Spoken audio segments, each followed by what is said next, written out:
आप लोगों ने महत्व के अंतर्गत भक्त ज्ञान वैराग्य का प्रसंग श्रवण किया। श्रीमद् भागवत जो अनजान में हम पाप करते हैं, कथा श्रवण से उनसे मुक्ति हमें मिल जाती है, लेकिन जो जान करके हम पाप करेंगे उनका भोग हमें भोगना पड़ेगा। जान करके जो पाप करोगे वो तो भोगना ही पड़ेगा। अनजान में बहुत से ऐसे पाप हो जाते हैं जो हम जान नहीं पाते हैं, उनसे मुक्ति हमें श्रीमद् भागवत की कथा सुनने से मिल जाती है। कलिकाल में श्रीमद् भागवत कल्प वृक्ष के समान है।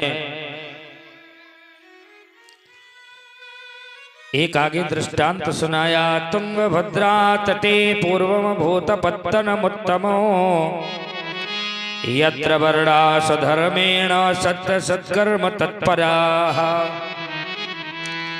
पूर्व काल में तुंगभद्रा नदी के तट पर एक नगर था जिसमें चारों वर्ण के मनुष्य प्रेम से रहते थे।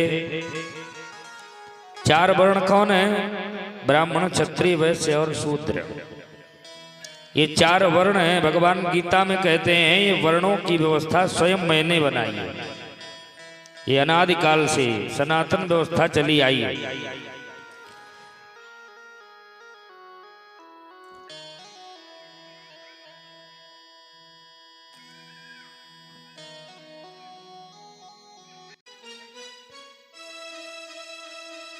अत्यंत तेजस्वी ब्राह्मण है द्वितीयो यो भास्करः। जैसे एक आकाश में सूर्य और दूसरा पृथ्वी पे सूर्य हो। बड़े ज्ञानी ब्राह्मण है आत्मदेव। आत्मदेव कौन है? जो आत्मा में ही परमात्मा का दर्शन करने वाला। तो परमात्मा है कहाँ? आइए बात है। परमात्मा तो हृदय में ही विराजमान है। आत्मा में जो परमात्मा का दर्शन करे वही है प्यारे आत्मदेव। आत्मदेव का नित्य का कर्म है वेदों का अध्ययन करना, त्रिकाल संध्या करना। वेदज्ञ ब्राह्मण है, बड़े ज्ञानी ब्राह्मण है। इनकी पत्नी का नाम है धुंधली। धुंधली माने कुबुद्धि। पति ने जो भी कार्य कहा, जो भी काम कहा, उसका विपरीत करना। ऐसी जिसकी मति है वही है धुंधली, वही है कुबुद्धि। हर जगह अपनी बात चलाने वाली।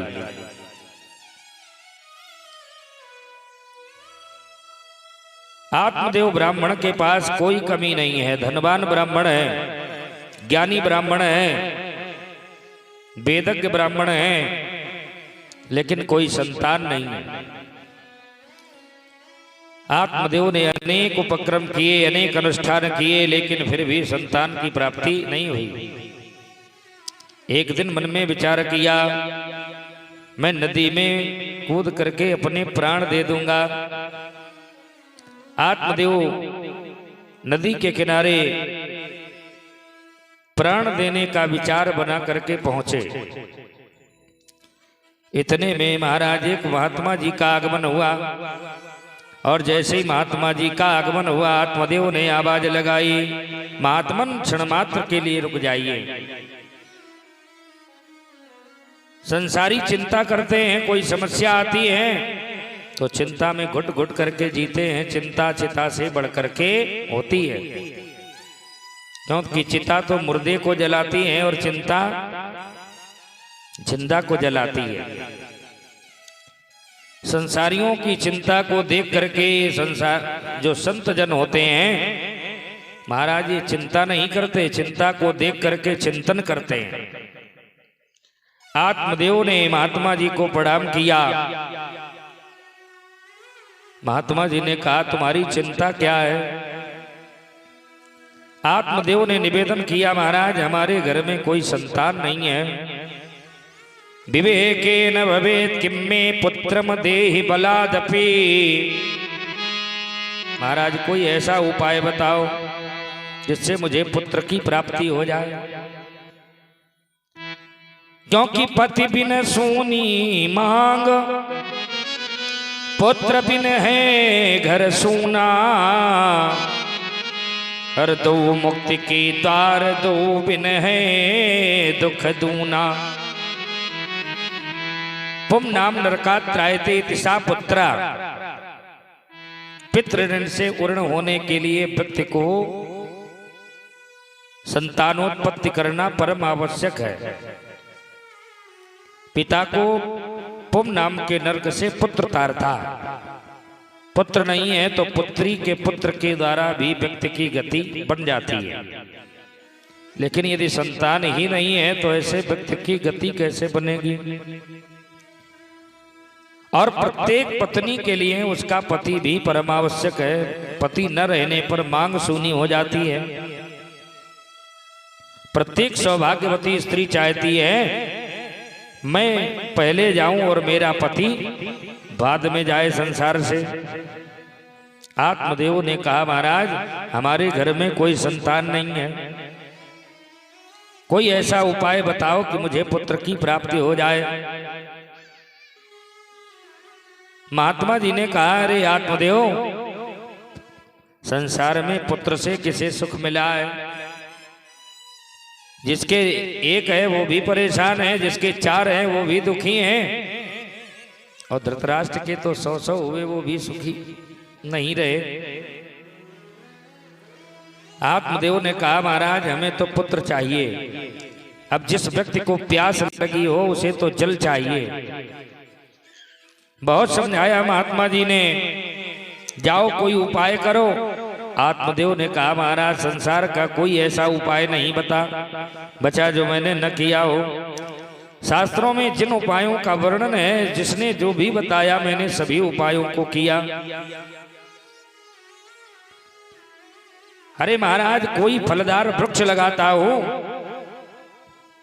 वृक्ष उगता है, बड़ा हो जाता है, उसमें पुष्प तो आते हैं लेकिन कभी फल नहीं लगते।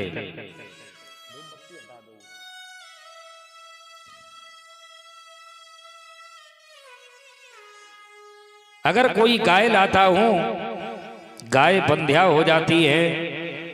जब लाता हूं तो बच्चा भी होता है, दूध भी देती है, लेकिन मेरे घर में आ जाती, मेरे खूंटे पे आ जाती है तो दोबारा ब्याती ही नहीं है।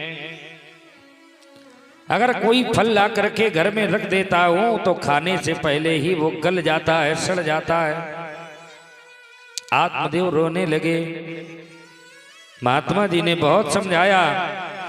आत्मदेव ने कहा यदि आप कोई उपाय नहीं बताएंगे तो मैं अपने प्राण दे दूंगा।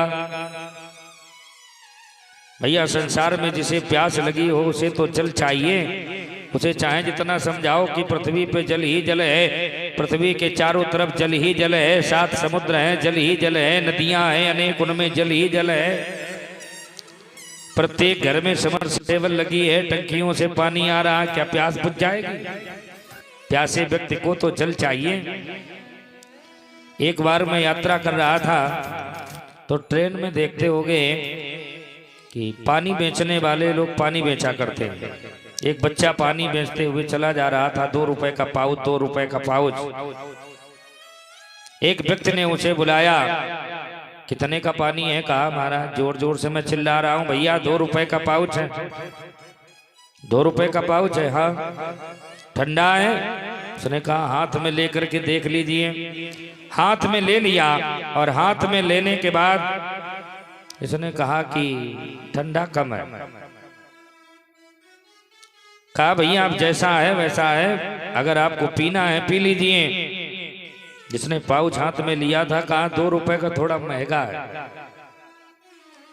उस बच्चे ने कहा कि भाई 2 रुपए का महंगा लग रहा तो 1 रुपए का ले लीजिए। फिर भी उस व्यक्ति ने उस पाउच को, पानी के पाउच को वापस कर दिया। जब वापस कर दिया तो पानी का पाउच लेकर के वो बच्चा चला हंसते हुए बड़ी जोर से। हमने कहा बेटा तुम हंसे क्यों? उसने कहा महाराज जी हमारी आयु भले कम हो लेकिन पानी बेचते बेचते हमें अनुभव बहुत हो गया, इस व्यक्ति को प्यास ही नहीं लगी। हमने कहा कैसे आपने जाना? कहा यदि इस व्यक्ति को प्यास लगी होती, पहली बात ये मूल्य नहीं पूछता, मूल्य पूछता भी तो हाथ में पानी ले लेता तो गरम ठंडा न देखता, गरम ठंडा भी देखता तो हाथ में पानी ले करके वापस न करता। कहने का अभिप्राय यह है जिस व्यक्ति को प्यास लगी है उसे तो पानी चाहिए। महात्मा जी ने बहुत समझाया, आत्मदेव ने कहा मैं आपके सामने ही नदी में कूद करके प्राण दे दूंगा। महात्मा जी ने मन में विचार किया यदि हमारे सामने ये मरेगा तो मुझे भी पाप लगेगा। महात्मा जी ने विचार करके आत्मदेव से कहा, हे आत्मदेव तुम्हारे एक जन्म की कौन कहे, 7 जन्म तक तुम्हारे संतान का कोई योग ही नहीं है, संतति नहीं बचा, 7 जन्म तक तुम्हारे संतान का कोई योग नहीं है। आत्मदेव रोने लगे, महाराज मैं आपके सामने ही नदी में डूबकर प्राण दे दूंगा। महात्मा जी ने अपनी झोली में हाथ डाला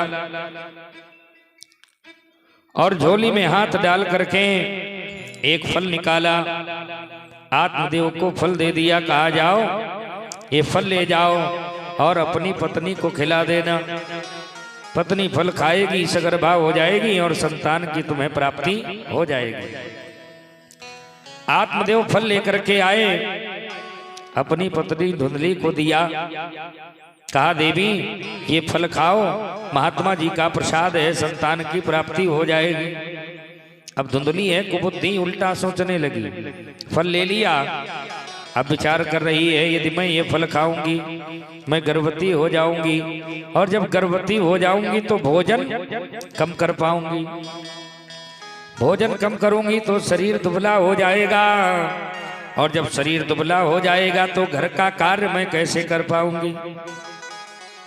चलो ये भी कष्ट सह लूंगी, अगर कहीं हमारे गांव में आग लग गई तो सभी लोग तो भग जाएंगे, मैं गर्भवती हो जाऊंगी, पेट बढ़ जाएगा, मैं भग नहीं पाऊंगी, मैं उसी में जल करके मर जाऊंगी, ये भी कष्ट सह लूंगी। अगर कहीं चोर आ गए रात में, घर के सभी लोग तो भग जाएंगे, लेकिन मैं भग नहीं पाऊंगी, मैं मारी जाऊंगी। उल्टे विचार आ रहे हैं इसके हृदय में। चलो सारे कष्टों को सह लूंगी, लेकिन मैं सुकुमारी हूं,